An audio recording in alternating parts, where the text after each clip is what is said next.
Well, good morning and welcome to the Country Music Hall of Fame. And today we are honoring the incredible book, last book, by our wonderful, beloved Joe Bonsall. And I just want to welcome everybody for coming and being here. I'm Deborah Evans-Price, and Jimmy Wayne is going to be co-hosting with me this morning. We'd like to start this morning by acknowledging some special guests here in the audience. Joe's wonderful family is here, seated in the front row, Mary Bonsall, and his daughter Jennifer Stevens, and his other lovely daughter, Sabrina Carver, Doug Brandt, Luke Carver, Brianne, whose jewelry I've been admiring all morning. She's got it going on there. And Chance Carver. Chance, stand up. Thanks. Also here this morning, Joe's partners, singing partners of more than 50 years. I want to recognize the Mighty Oaks. Richard Sturban, William Lee Golden, and the ace, Dwayne Allen. Yeah. And I have to give an extra big special thanks to our event sponsor, Springer Mountain Farms. I got to thank you very much. Gus Arundel could not be here today, but there is nothing better than Springer Mountain Farms chicken. So I'm sure we will all be eating that and thinking of Gus later on because it is just incredible. So big thanks to him. He made all this possible today. And we also want to thank the team at Fidelis Publishing, who published Joe's book, I See Myself. That's Miko Griffin, the marketing and publicity director, Aaron Ashley, author relations and director, Gary Terashita, COO and publisher, along with his wife, Kim Terashita. And finally, we would like to acknowledge the event staff of volunteers who've helped bring everything together. They have worked so hard on this.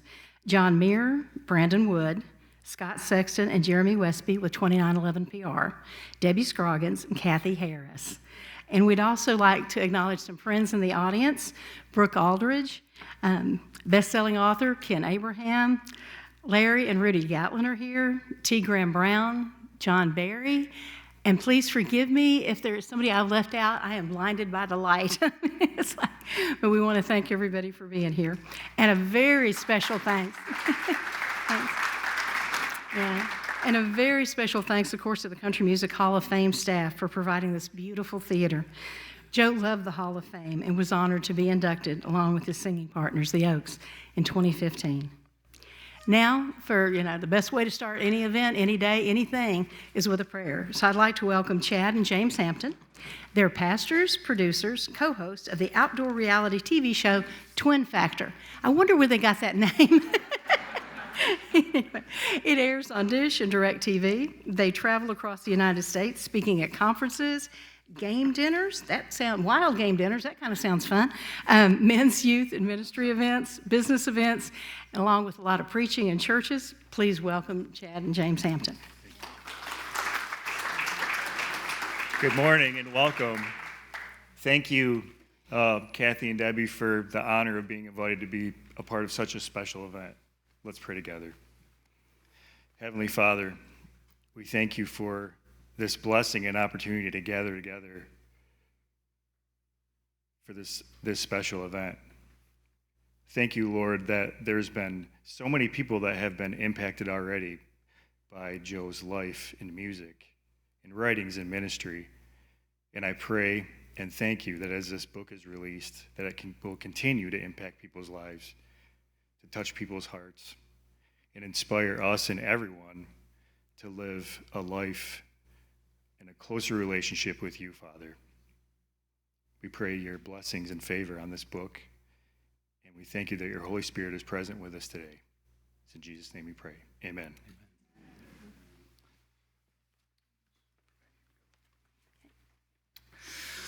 Well, thank you very much. We're here today to celebrate the release of Joe Bonsall's 11th book, his memoir, and one he was excited to share with the world.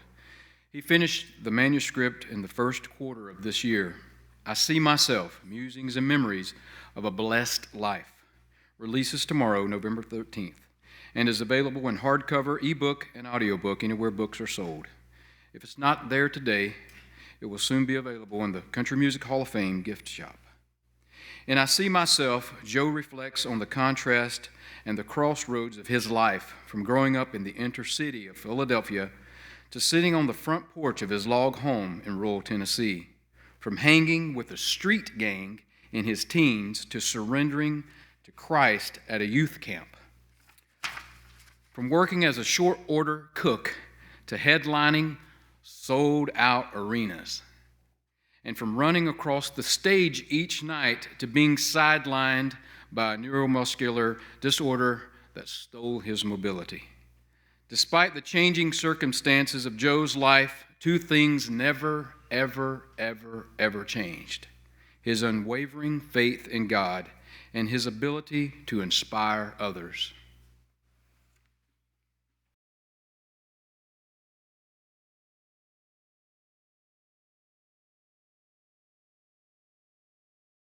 Hi, I'm Joe Bonsall, 50-year member of the Oak Ridge Boys.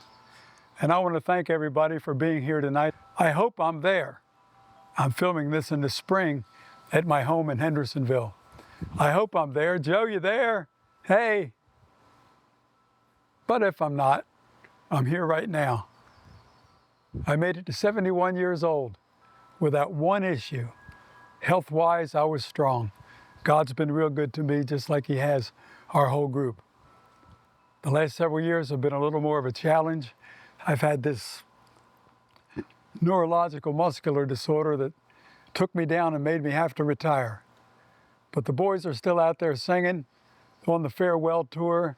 Young Ben James is doing a heck of a job singing for me, and I appreciate him.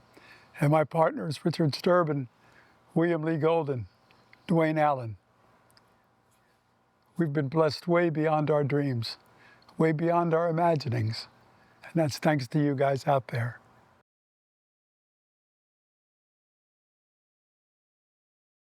Well, I think we achieved all that successes because we never gave up. The Oak Ridge Boys, we used to, in my new book I've got out called I See Myself, that was a blatant plug. I write about the fact that the Oak Ridge Boys, we once called ourselves the Gristleirs. All gristle all the time, 24/7 gristle. We just never gave up. Never gave up on our dreams, never gave up on our talents, and even when it looked like everything was going the wrong direction, we persevered. That's what you got to do.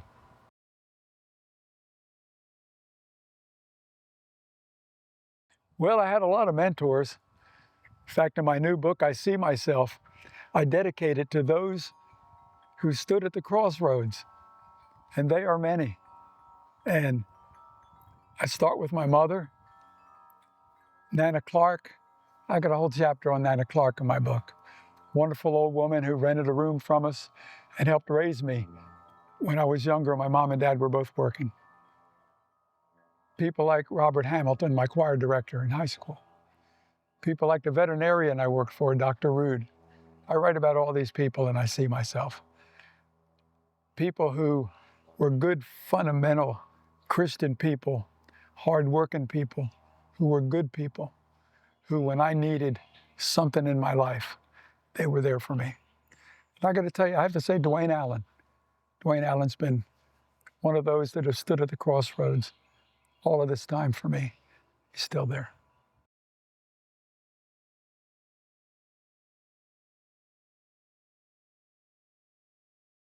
Well, and I see myself, I write in such a way that's really different. It's not a chronological autobiography. I start out with saying, I see myself at a hostel in Gruyere, Switzerland, eating fondue, getting ready to tape a TV show with the Oak Ridge Boys. And I describe what that was like. Then this next chapter, I see myself winning a bicycle at the Midway Theater when I was 9 years old. And I keep going back and forth to young singing days, to the Oak Ridge Boys, to growing up in Philly, to being in the Hall of Fame. It goes back and forth all the way. Publishers that Fidelis liked that approach. And it's a good way to read a book that's again about the Oak Ridge Boys, about myself, and it's a unique story of a blessed life. But to answer the direct question, without these people that have stood at my crossroads, that God placed there, Jim Halsey's one too, I don't think I'd be here today.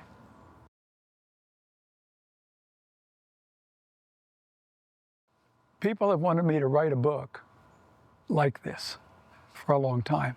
Actually, since I wrote G.I. Joe and Lily. And I didn't know how to do it. Well, one night I had a dream. And I write a whole chapter on dreams you're going to love in this book. And in the dream, I saw those blue people from Avatar. And the big, tall, blue woman who said to the head character, "I see you." He said, "I know you see me." He said, "No, I see you." Meaning, I see you. I see all of you. I see inside. I see you. I woke up thinking, I see myself. I see myself. I see myself on the streets. I see myself with the Keystones. I see myself with the Oak Ridge Boys. And I started to write, and obviously entitled the book, I See Myself.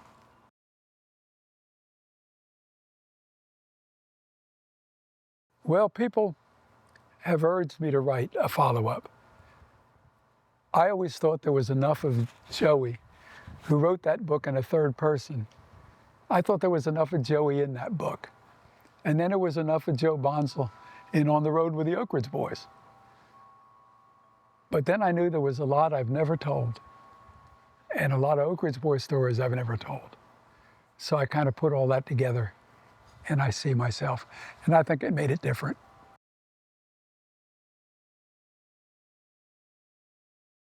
I think the Country Music Hall of Fame is the epitome.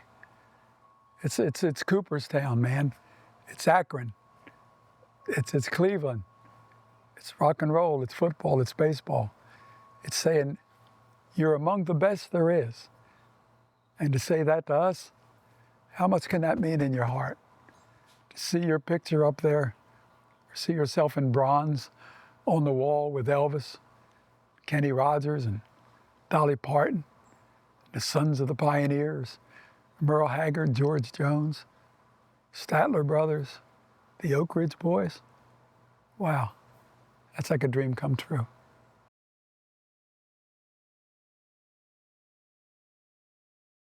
I was out at my farm. I've got a nice farm out in the Kentucky-Tennessee line. William Lee Golden called me, of all people. I think it was 2000. And he said, "Joey, I just want you to know we've been inducted into the Gospel Music Hall of Fame." I couldn't believe it, man. See, my music career started out singing old rock and roll, but it was Southern gospel that changed my life. And I was a Southern gospel quartet singer for years. Gospel music is still my foundation. Southern gospel is still at my heart, where my heart is. And to be inducted with the greats of gospel music, incredible honor.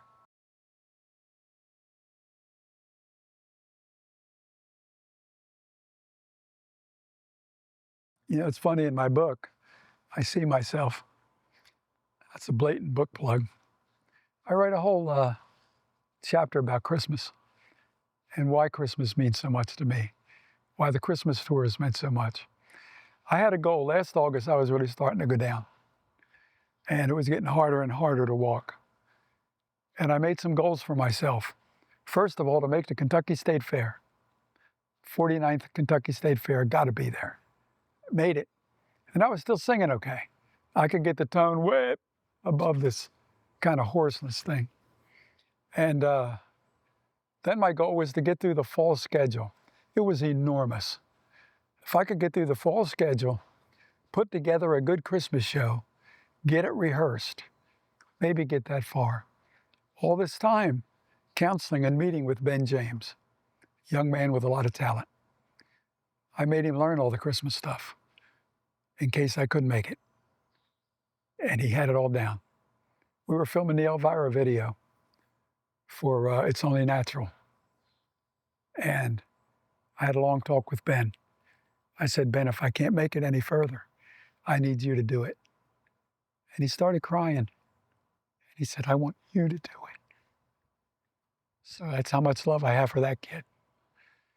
So then I said to myself, all right, man, let's get through the Christmas tour. And with the help of Dwayne and Derek Kinslow, they got me out there every night, got me on that stool. Once I got on the stool, boom, I was there. And that Tuesday night, we sang at the Ryman. I kind of peaked. That was my big one. We had 4 nights after. I barely made it. And that last night in DeKalb, Illinois, I could hardly sit on the stool. Sang okay, got through the show. They had to carry me on the bus, put me in the back seat, and I turned to Dwayne Allen and said, I'm done. He said, I know. Had to retire. Because believe me, if I could still get around and I could still sing, I'd be out there.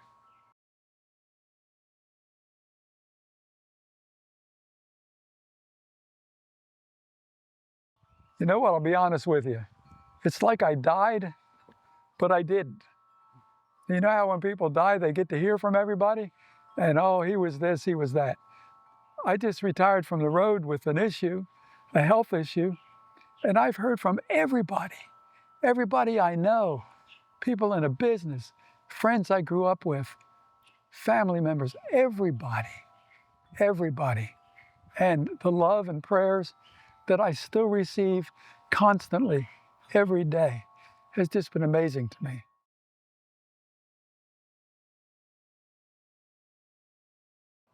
That's a hard one.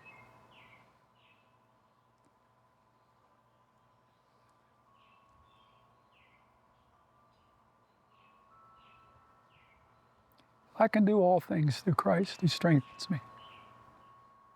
That's good enough.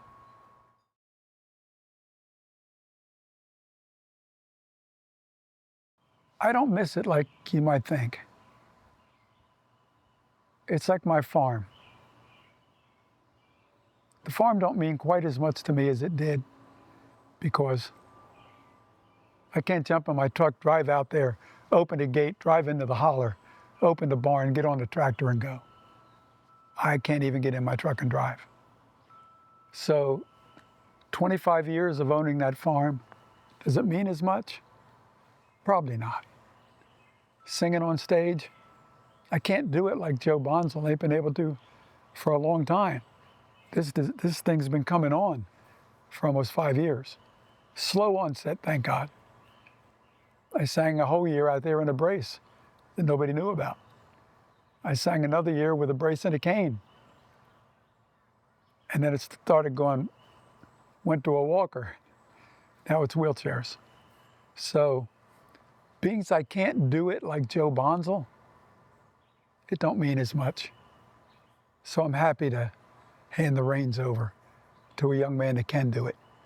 And I feel good about it. To me, it's a battle every day. I know now what my dad went through. In fact, if you read I See Myself, there's a chapter I wrote 2 years ago. I've been working on this book a couple years about my father and his condition and what it's like for a family when a family member goes through something like this.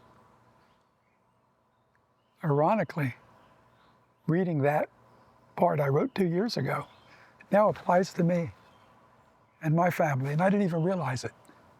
So to read that and then be here, I guess what I'm getting at, what goes with you when you go is love.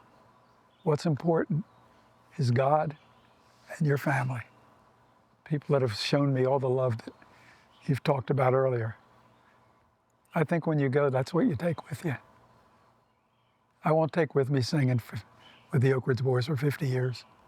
I'll leave that legacy, but I won't take it with me. I won't take my farm with me. But the love, I'll take that.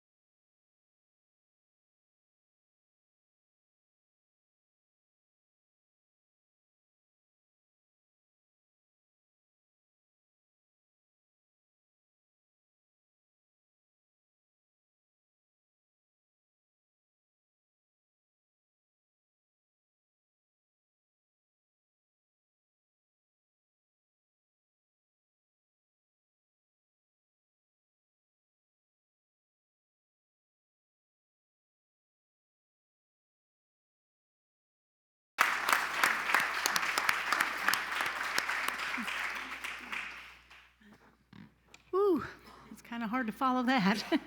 I am very, very honored to introduce our first speaker today, and I've got to tell you, I'm totally biased. This man is one of my favorite people on the planet, and I feel like God has entrusted him with a job that is a sacred responsibility, because this man is the Senior Vice President and Executive Producer of the Grand Ole Opry. Dan Rogers has been at the Opry for 26 years.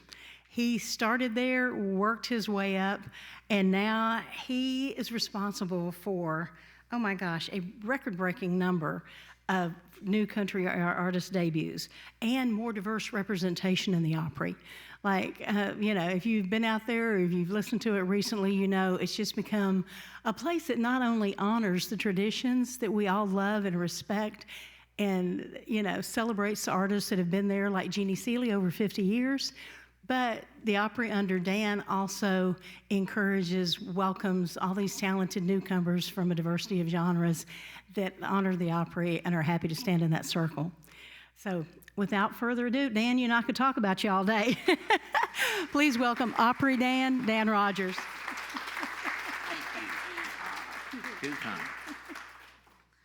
Good morning, everybody. It is a true joy to be here, and it was I know I, like all of you, it was just great to hear from Joe himself. It was just amazing. The couple of things that I wanted to share today, one, plan to simply read to you what we had to say about Joe following his passing in the first Saturday night broadcast of the Grand Ole Opry. I first wanted to say the last time I saw Joe, just my perspective on how excited he was about this book. He had just put the finishing touches on it. I guess that was probably late May of this year. And I just think it's important to say that he was also so thankful for the opportunity to finish it. He was just really beside himself that he had that opportunity. So that is what I thought of as I read through here. I won't take a lot of time today, but in addition to simply reading what we had to say about Joe back in July, I wanted to share, for my sake, as much as anything else, a couple of thoughts on Joe in this book, and probably share three things that you wouldn't expect the executive producer of the Grand Ole Opry to ever stand up here and say. Gina would, because she knows all of this, and then the Oak Ridge Boys know some of it. One, this is the first time ever in public I am admitting that we, three of my best friends at the Opry and I, have for more than a decade now enjoyed going to various karaoke places in Nashville and calling ourselves the Joke Ridge Boys. And the reason that is important this morning is because when we came up with that idea, I said to them, oh, it'll be so much fun. I wonder, who do I want to be? Which of the Oaks do I want to be? And they all looked at each other like, you're crazy. You don't get a choice. You're Joe Bonsall. So it was the ultimate compliment then and now. I also want to get out today that Joe, while he wasn't even in attendance, is responsible for the most embarrassing moment of mine in a restaurant, which was because, and I won't bore you with the entire story, but I was not expecting that a story I had heard told to me by a fellow at SiriusXM was all about Joe. I just thought it was some random person, and they ended with, and that was Joe Bonsall. And when that person said Joe Bonsall, I had just taken perhaps the biggest bite of tater tots I'd ever eaten in my entire life, and they were probably still cleaning them up off the floor at Merchants just down the street. Truly, the server came and looked at me like, how in the world did you get tater tots this far across this restaurant? I blame Joe and thank Joe.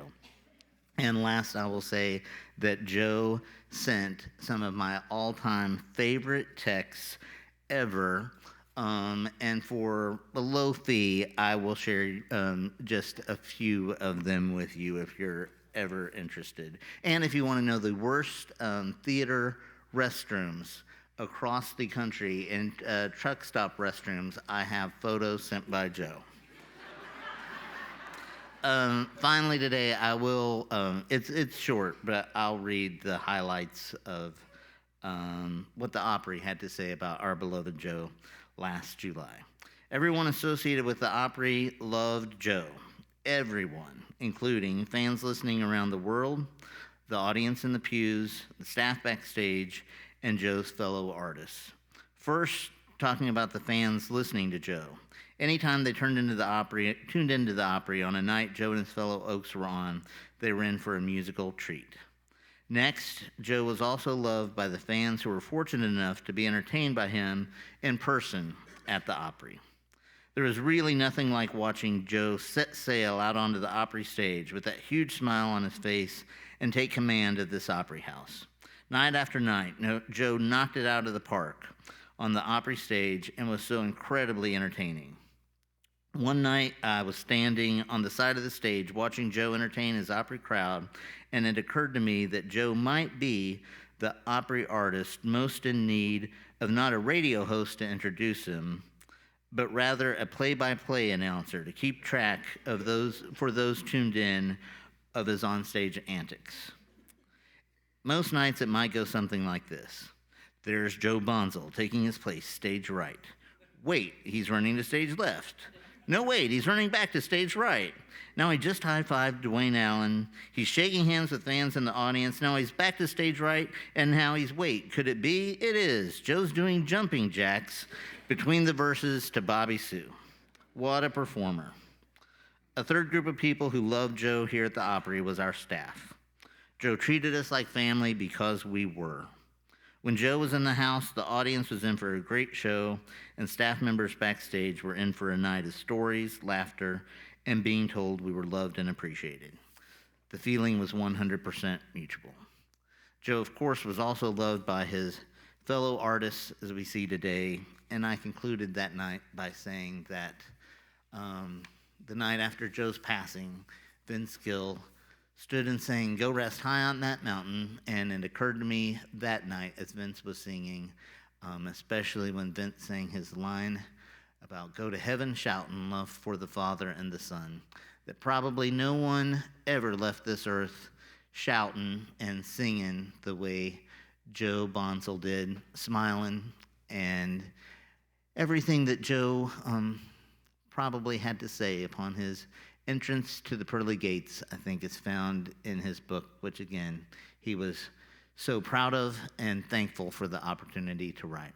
As am I, thankful to be able to say a few words about the book and Joe this morning. Thank you all so much. Thank you, Dan. Thank you so much. And I'm sure everybody knows by now, but next year is the 100th anniversary of the Grand Ole Opry. Stay tuned for a lot of fun. All right, our next speaker is the 2024-25 recipient of the Cavett Award, the highest honor in professional speaking. He's a member of the Sales and Marketing Hall of Fame, the Professional Speakers Hall of Fame, and the author of 7 best-selling business books. But wait until you hear about how he met Joe and why he believes this book will be remembered as his very best. Please welcome Scott McCain.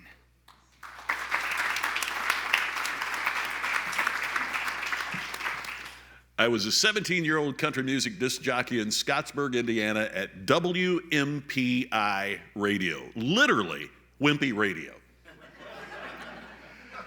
Because the manager of the radio station had been a high school acquaintance of William Lee Golden in southern Indiana, we had booked the Oak Ridge Boys a couple of times, but they were coming this time, and I was waiting for the bus because I was emceeing a little show at the county fairgrounds, but there was a new tenor singer this time.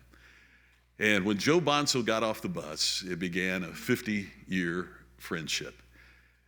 It always amazed me that just like the rest of the mighty Oaks, Joe treated me like I mattered, even though I was just a kid who had nothing to offer. As my career changed from broadcasting into speaking and then writing, Joe and I stayed in touch, as I've stayed in touch with all of the guys. But one of the things that changed was what our conversations were about. It was about how you could stand in front of an audience and make a presentation, but writing was about sitting by yourself with the discipline of coming up with exactly the right word to say. Because unlike when you're giving a speech or unlike when you're doing a concert, you can back up and you can make sure that the audience got what you had to say. You can change it. There's always another show. There's always another presentation. Man, when it's on the page, it is there forever. And so how we worked and talked about how different that was from the other experiences that we've had. I don't know anybody in my life that loved to laugh more than Joe Bonsall. He had such an infectious laugh. There was a time, this happened a few years back, that Tammy, my wife, and I had moved to Las Vegas, but we were back home visiting family in Indiana. We had a rental car. The Oaks were performing at the Theater of the Arts in Carmel, Indiana, suburban Indianapolis. We all decided we were all going to go out for a big steak dinner after the show was over. But it took a little longer than we thought, and the steakhouse was about to close, and Joe turned to me and he said, "Do you have a car?" I said, "I have a rental car, a Ford Focus." He said, "Let's go." And so the Oak Ridge boys and Derek and my wife all jumped in a Ford Focus. As I'm driving, trying to make the restaurant before it closed, I started laughing. Joe's riding shotgun with Tammy on his lap. He leans over to me and says, "What's so funny?" I said, "Could you imagine if I get pulled over for speeding? The cop walks up with that big, long flashlight, shines it in the Ford Focus, and sees the Oak Ridge boys." And Joe leans over and says, "Drive faster." We pulled up in front of the restaurant, and it looked like a clown car, as we're all piling out. And Joe opens the door for the restaurant for all of us to walk in. And this poor, drunk, hammered woman staggers out. As Joe is holding the door for William Lee, she looks at him and goes, "Duck Dynasty."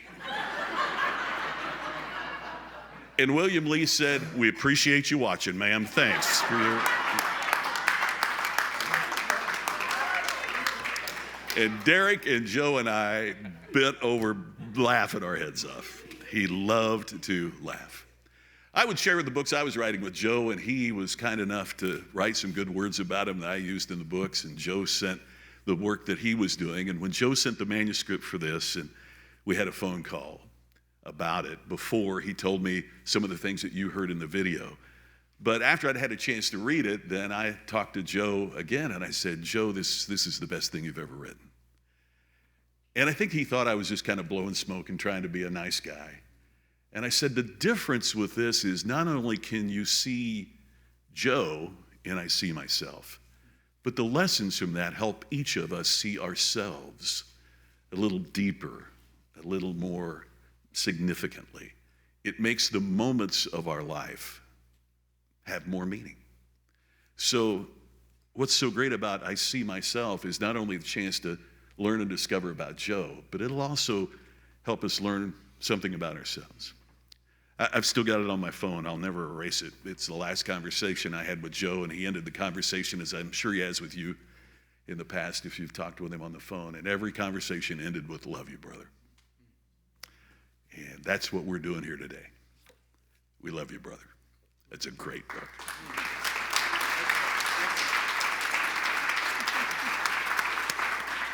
Thanks. And if you've read the book, I love the way that Joe introduces people in his life. And I know many of you here know Jim Halsey, but if you don't, you'll definitely realize what an impact he had on Joe and the Oak Ridge Boys after reading the book. Jim couldn't be with us today, but he's the Oaks' longtime manager, and he sent this thoughtful piece. I'm very happy to read this. Joe Bonsall was one of those that was always there for you. One of those that always gave his max in energy, time, and thought. One of those that felt the Creator was always first. The same with Jesus Christ. And the same is true with his family, his friends, and his associates. I've thought a lot since Joe's passing and have wanted to write a personal note for me. The release of Joe's book gives me that opportunity. I See Myself, Musings and Memories of a Blessed Life, is our constant remembrance of Joe that keeps him dear and close to us and always in our heart. A vital member of the Oak Ridge Boys, his spirit was infectious. His advice and counsel, inspiration, encouragement, love, affection, always positive attitude, and spiritual strength was one of the main guiders in my life. It's Jim Halsey.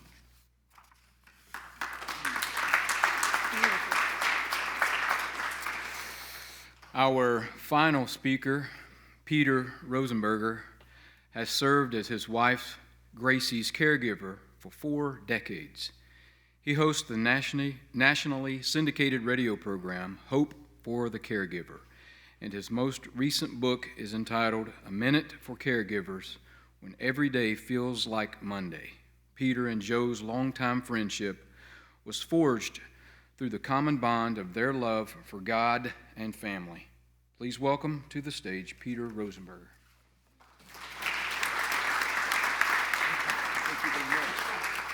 Thank you. I try to get the most Joe Bonsall shirt I could find. But the problem is I don't live in Nashville anymore. I live in Montana. And where I live, we live way up in the Rockies. They don't sell shirts like Joe Bonsall wore. And I went to one place and they asked if I was auditioning for the circus. And I didn't think that was funny. And then they wanted to see a picture of my wife and get proof. And you're not supposed to do that. And I didn't think that was funny either. And these people were hard on me, but I am grateful to be here today. And what do you think? Did it all right? Did you see the back? I was real proud of this. Listen, I'm Presbyterian. I don't wear shirts like this very often. And my family would be embarrassed by me, but I think Joe would like this. I got to know Joe some years ago. It's actually a Veterans Day program that he came on my show. We talked about G.I. Joe and Lily. We talked about his folks, and those of you, I'm sure most of you all know his father was severely wounded at Utah Beach. And like so many of our wounded veterans, they come home with part of the battlefield. And Joe's father did, and sometimes they leave part of themselves on the battlefield. Joe's mother took this man and married this man and took care of him, and through not only his wounds, but his alcoholism, and then eventually a stroke that was debilitating. And she was tougher than a Waffle House steak. And she, which we don't have in Montana, by the way. We don't have a Waffle House in the entire state of Montana. And we don't even have Springer Family Farm chicken in Montana. I got to go to Idaho Falls, which is 200 miles away from us, to get Springer chicken. And even in Montana's speed limits, that's an hour-and-a-half drive.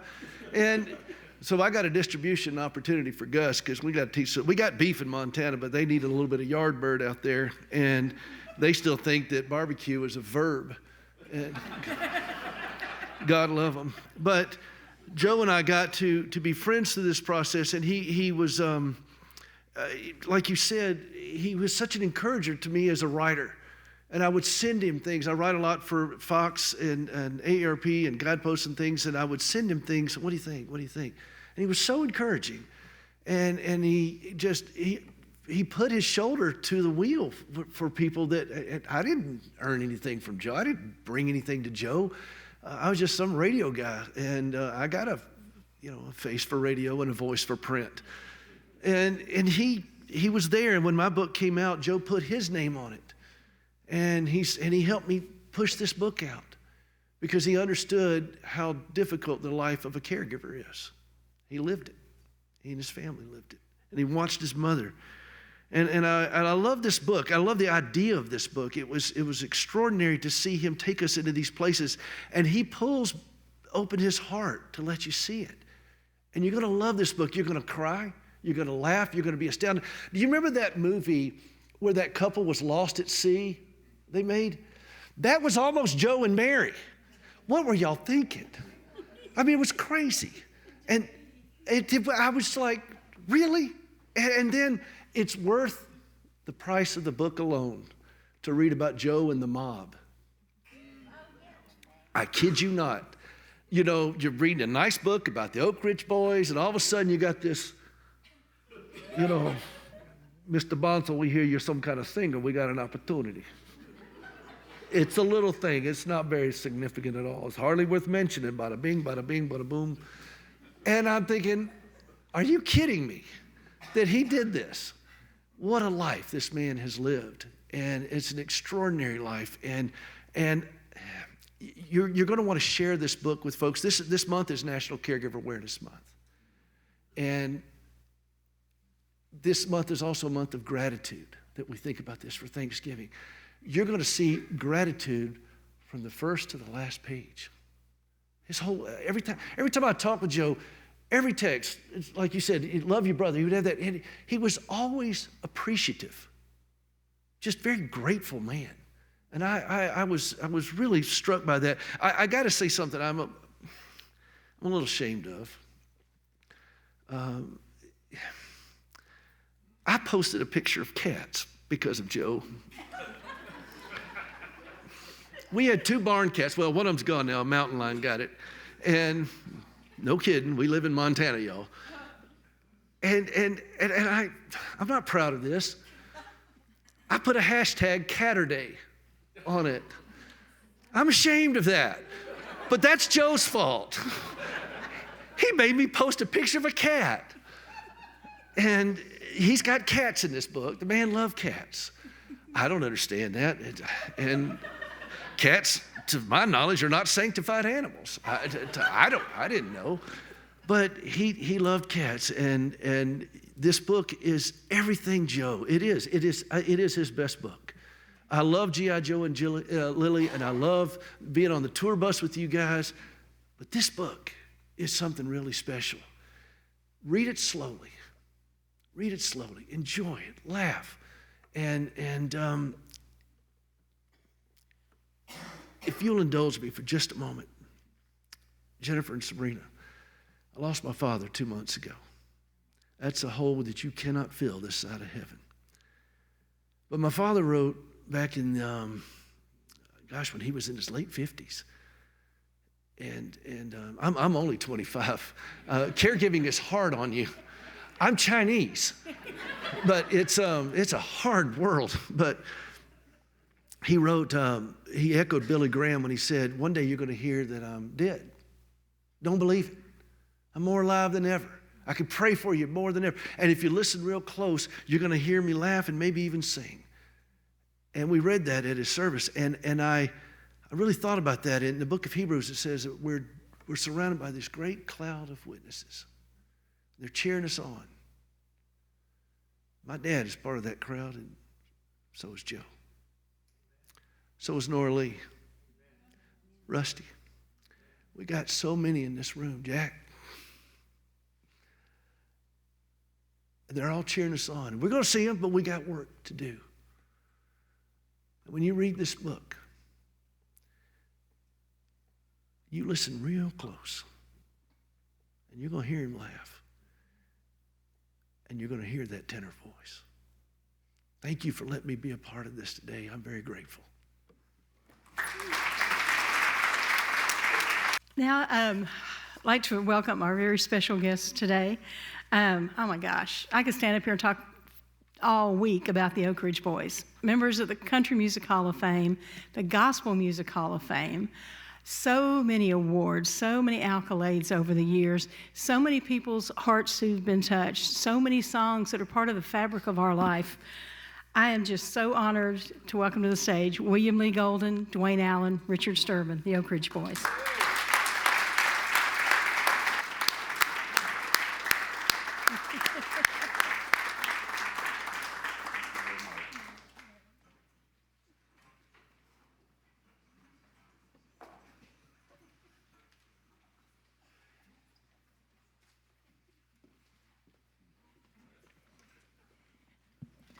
They were the first artists I ever interviewed when I worked at a radio station in Louisiana in Shreveport, KRMD, and I tell you, every conversation over 40-something years has been such a blessing.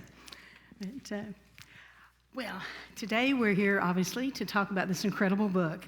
So I have some questions for you. Jimmy does too, but you traveled together for 50 years. There must be a lot of stories. Please tell us one of your favorite stories, each of you, about Joe. I love to scare him. And during the night, when everybody was supposed to be asleep, that last, Peter, you killed me, sorry.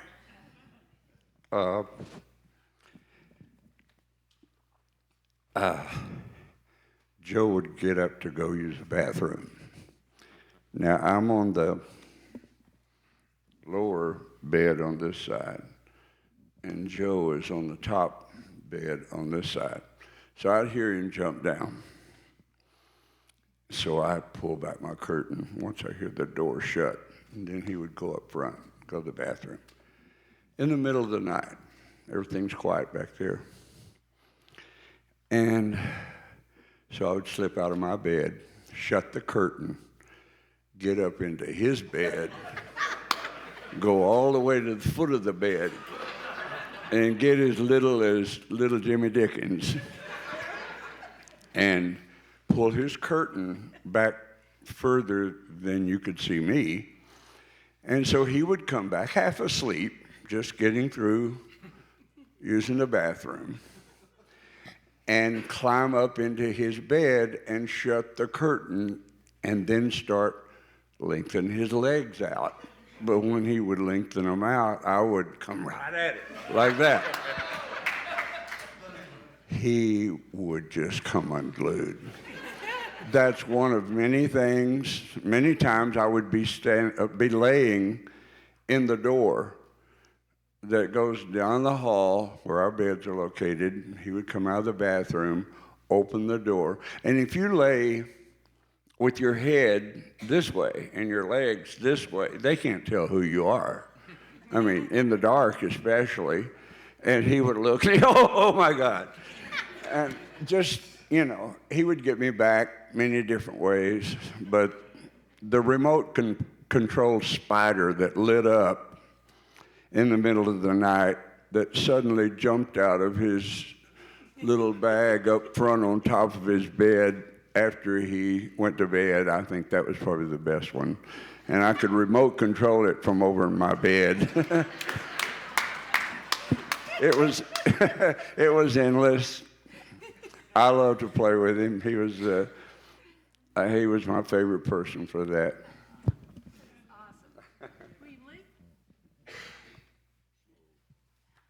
What's one of your favorite road stories about Joe?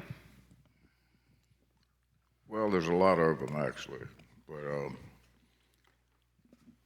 I don't know about stories, but Joe was he was a positive influence not only on us but everybody else that was around. And with the Oak Ridge Boys, sometimes regardless of where you're at, you're going on stage, and sometimes there's things that's going on in your life or other people's lives. You go out there and but Joe was always upbeat and a positive person on stage regardless of what was going on. And that was a thing that I always admired about Joe, is he had that positive attitude about life, and that was infectious. It was made everybody else feel at ease. And Joe was a family guy. He loved his family, and they inspired him and they lit him up his light. And it was, he had a lot of different facets, Joe did. He was a multifaceted type person, and there's a lot of things that we still miss about Joe. And I'm just thankful that we had 50 years together, to work together, to sing together, and to be in harmony together. And I'm just thankful to be here today as one of the guys that he sang harmony with.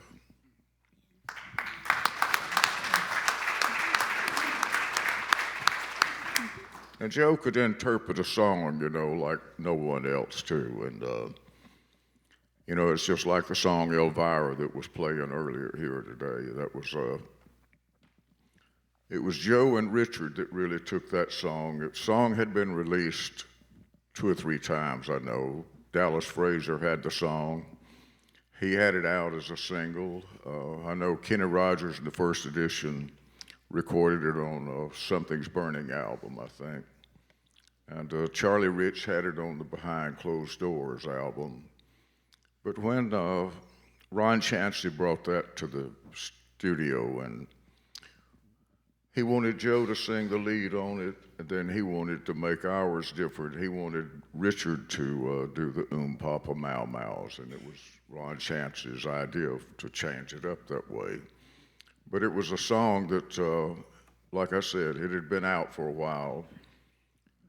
But it was when Joe Bonsall and Richard Sturban took the song is what made it what it is and always has been since 1981. He made it their song, so we're fortunate to have had that song that became a signature song for the Oak Ridge Boys. And again, today it's still one of the top-selling singles songs that's ever come out of Nashville. And we're thankful that we had the opportunity to not only work close with Joe, but to sing with Joe, and he brought a different feel to music and to country music.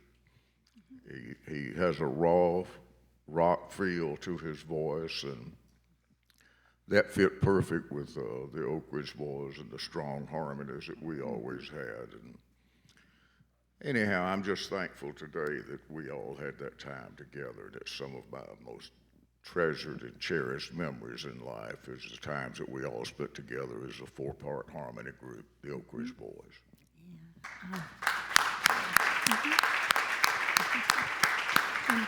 Richard, do you have a favorite road story about Joe? Well, Joe and I were the very best of friends long before either one of us ever dreamed about spending 50 years together with the Oak Ridge Boys. I kind of years ago, I was born in Camden, New Jersey, and I got together with some guys from Pennsylvania, and we organized a group called the Keystone Quartet. And Joe organized his own group with his sister, a family group called the Faith Four. And we would work concerts together, and Joe and I kind of got to know each other. But back in those days, we sang on weekends, and we actually had to get real jobs during the week. And so I actually got a job selling men's clothing in Gimbel's, a Gimbel Brothers department store, which is in Philadelphia. It's closed down now, but it was a big time store back in those days. Joe found out about it, and he would come in and visit me while I was selling men's clothes. He would occasionally maybe buy a shirt or something, but we spent time like talking about music, talking about some days singing together, but we had no idea that someday we would end up being members of the Oak Ridge Boys. But one thing led to another, and I was the first one to join the Oak Ridge Boys. Joe came a year later, and we've had a great long career together. And Joe was a special person, there's no question about it. He, as William Lee said, he was a very upbeat kind of a person. If you were having a bad day, just get around Joe for a few minutes. Oh, you would start laughing. You would forget about what was bringing you down, and you would smile. And he was very infectious that way, and he is sorely, sorely missed, and it's certainly an honor for me to be here today. Probably every member of our group has a detail to do. When Joe came with us, the Keystones had moved to Buffalo, New York, and he needed a place to stay, so he moved in with me and Nora Lee and our children, and we kind of adopted him, and he lived with us, I think, for 6 months before he could get his own place. And the Keystones were a special group for the Oak Ridge Boys. A lot of people called them our farm club. Richard sang with them. We had a piano player named Garland Kraft that we got from the Keystones. I signed Garland as a writer for our publishing companies before he came with the Oak Ridge Boys, and he played with the Oaks for many, many years. Still writes songs that we record today. And then Joe. I signed Joe to a record label that I hadn't even started yet, Superior Records. And he was the reason I had just a custom record label and a recording studio out in Hendersonville. And I had planned to start a record label, but I didn't have the artist yet. So when Joe was with the Keystones, I signed the Keystones to a record contract, a major deal. And I produced 10 albums on them. And Joe and I became very close. And everything that group did, he would call me, and we would discuss business from one end to the other. When he came with the Oak Ridge Boys, he became a person that I could call, and if I needed a vote, I could call Joe, and I could say, first of all, this is what's happening. And if he didn't like it at first, he would probably give me some nitwit answer, but then call me back in about 10 minutes and say, I think you had a good idea, and you got my vote. And with Joe's vote, I felt like I could almost move a mountain, because he always gave me some really, really good pointers to go with, and he always helped me get through the business of the Oak Ridge Boys. And if I ever had a problem with a band member or a crew member or anybody else, and I was working with Jim Halsey like 2 years in advance, planning what we're going to be doing 2 years from now, I could call Joe and say, Joe, would you take care of this? And before the day was up, he would call me and say, it's done. Don't worry about it. It's over. Joe was a person I could depend on to get things done. He completed every part of me and my job that I didn't have time to do all of it. I could depend on Joe to complete any task that I asked him to do. And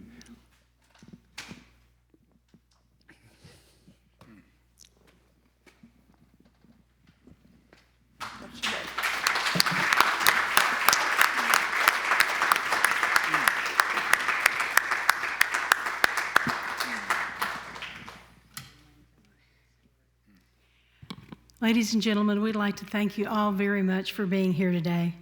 A big thank you to Joe's family. Yes, please, Mary. Come here. Absolutely. Yes. Mary Bonsall.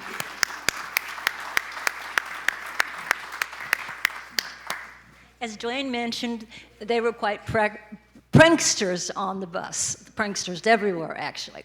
Well, he used to wear Converse sneakers on Converse sneakers all the time with his parachute pants. And he got a big bunch of special red, pink, baby blue, yellow sneakers in the mail. And before he got home from the road, me and Sabrina thought, well, let's play one on him. So we got out the bleach and a Q-tip. And just the cap. And we would dip that Q-tip on and made polka dots all over his new Converse sneakers. We put them back in the boxes and put them back on his closet. And he went on the road and he told everybody, look what they made special for me. We didn't tell him for years.